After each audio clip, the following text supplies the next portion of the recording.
Contoh soal berikutnya, PT Karen mengembangkan sistem pengamanan untuk menurunkan tingkat pencurian. Perusahaan menekankan bahwa pencurian tidak boleh lebih dari 5 kali sehari. Selama pengamatan 30 hari, ternyata angka pencurian masih tinggi, yaitu 6 kali dengan standar deviasi sebesar 4. Dengan menggunakan taraf nyata 5%, apakah target perusahaan tersebut tercapai? Langkah pertama yang kita lakukan adalah membuat hipotesis. Di sini mengatakan bahwa pencurian itu, hipotesisnya mengatakan bahwa pencurian tidak boleh lebih dari 5 kali sehari. Tidak boleh lebih dari 5 kali sehari. Berarti di sini harus lebih kecil sama dengan. Nah, kalau sudah pakai lambang lebih kecil sama dengan, berarti hipotesis satunya atau alternatifnya harus lebih besar. Nah, kalau sudah pakai lebih kecil dan lebih besar, maka ini merupakan pengujian satu arah. Nah, langkah berikutnya adalah dengan menentukan taraf nyata. Kalau pengujian satu arah, berarti taraf nyatanya adalah alfa sama dengan berapa? Taraf nyatanya 5%, tidak perlu dibagi karena dia pengujian satu arah saja. Jadi di sini alfanya sama dengan 0,05. Maka probabilitasnya adalah 0,5 dikurang dengan 0,05, dapatnya 0,4500. 0,4500 ini itu sama dengan 1,65 di distribusi normalnya. Dari tabel distribusi normalnya, 0,45 itu ini ada di 1,6 dan 0,5. Jadi probabilitasnya adalah 1,65. Langkah berikutnya melakukan nilai uji statistiknya. Z, maka cari dulu standar errornya. Standar errornya adalah standar deviasi dibagi dengan akar N. Jadi standar deviasinya 4 dibagi dengan akar N. N-nya adalah 30 hari. Berarti akar dari 30, maka dapatnya 0,73. Berikutnya yaitu nilai Z-nya, rata-ratanya 6 kali 6 kurang rata-rata populasinya itu kurang dari 5 ya, ini ya. Mu-nya adalah 5 dibagi dengan 0,73, dapatnya adalah 1,4. Jadi nilai Z-nya adalah 1,4. Nah, berdasarkan tabel dan kurvanya, untuk kurva distribusi normalnya, kurva normalnya itu 1,4 berada di daerah tidak menolak H0. Kondisi ini menunjukkan bahwa tidak cukup bukti untuk menolak H0, sehingga rata-rata pencurian memang di bawah 5 dan mencapai target perusahaan. Pengujian hipotesis proporsi sampel besar itu mempunyai proses yang sama dengan pengujian hipotesis rata-rata. Namun ada perbedaannya dalam rumus uji Z untuk proporsi, yaitu Z sama dengan bukan lagi rata-rata sampel dikurang dengan rata-rata populasi dibagi standar error, bukan lagi itu, tapi proporsi sampel dikurang dengan proporsi populasi dibagi dengan pembagian dari akar proporsi populasi dikali 1 kurang proporsi populasi dibagi N. Jumlah usaha mikro, kecil, dan menengah atau UMKM di Indonesia itu sekitar 53,4 juta. Sementara usaha besar mencapai 4.838 unit.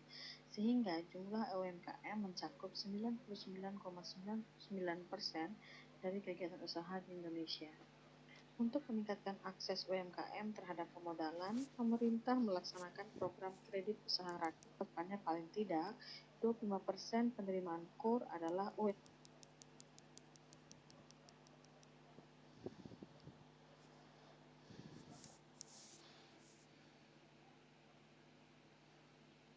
Kita interpolasikan ke rumus, berarti dapatnya 0,22 kurang 0,25 dibagi 0,25 dikali 1, kurang 0,25 bagi N-nya 60. Maka hasil yang kita peroleh adalah min 4,285. Langkah berikutnya adalah menentukan daerah keputusan dengan nilai kritis 1,96. Ya, jadi karena ini pengujian dua arah, jadi ada dua nilai kritis yaitu min 1,96 dan 1,96. Sedangkan min 4,285 ini berada di sebelah daerah penolakan H0. Jadi nilai uji Z ini bisa diambil kesimpulan bahwa letak nilai Z ini menunjukkan bahwa H0-nya ditolak. Dan kondisi ini terlihat bahwa terdapat cukup bukti untuk menolak H0, sehingga dapat disimpulkan bahwa penerimaan KUR sektor prioritas tidak sama dengan 25%. Menguji hipotesis selisih rata-rata dan proporsi sampel besar itu dimaksudkan untuk menetapkan apakah dua rata-rata hitung atau proporsi dua populasi itu sama atau tidak. Contohnya mau mengetahui apakah harga penawaran dua perusahaan sama ataukah tidak, ataupun menilai kinerja keuangan dua perusahaan itu sama atau tidak. Nah, untuk membedakan dua populasi, maka masing-masing populasi itu terdistribusi secara normal, atau apabila sampel sebagai cermin dari populasi dengan jumlah sampel lebih dari 30 biasanya mendekati distribusi normal. Nah, maka distribusi sampling dari distribusi rata-rata proporsi memiliki distribusi normal dan mempunyai standar deviasi. Jadi kan standar deviasi selisih dua populasi.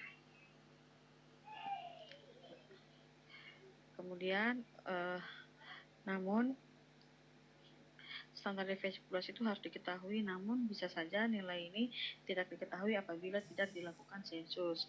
Nah, untuk menduga standar deviasi populasi, maka digunakan standar deviasi sampel sebagai nilai dugaan terbaiknya. Jadi ini standar deviasi sampel.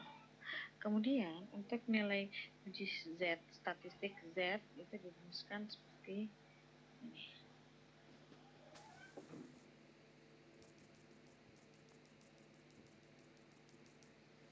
Hitung uji statistiknya, nilai Z-nya. Nah, di sini kita gunakan rumus ini. Input ke dalam rumus, interpolasikan untuk rata-rata X1 itu indeks dana rata-ratanya 10,82, terus rata-rata yang perbankan 6,69 dikalikan dengan 0 ya. Kita mengasumsikan bahwa ininya 0. Nah, terus dibagi dengan standar deviasi selisihnya tadi. Hasil yang kita peroleh adalah 6,737. Langkah berikutnya lagi adalah kita melihat dalam letak posisinya. Nah, 6,737 ini ada di daerah menolak H0.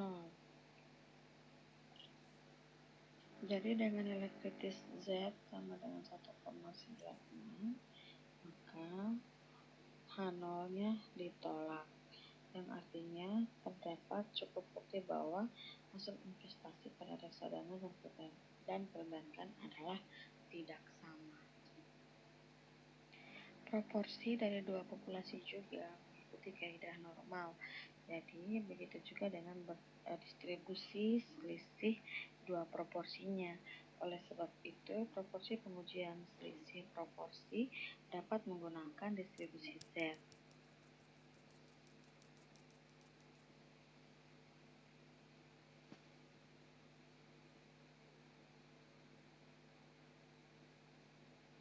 Langkah berikutnya adalah menentukan nilai kritisnya. Di sini karena pengujian satu arah, jadi alfanya tidak bisa dibagi. Jadi alfanya ini adalah 1%.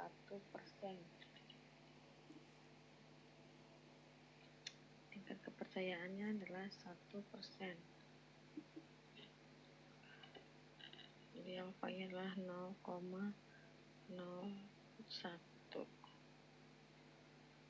Berikutnya probabilitasnya dapat 0,5 kurang 0,01 sama dengan 0,4900.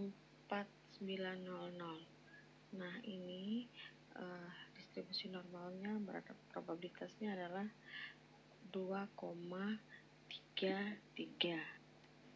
Jadi kita lihat di sini 0,490 ini ya. 0,490 itu berada di antara 2,3 dan 0,03.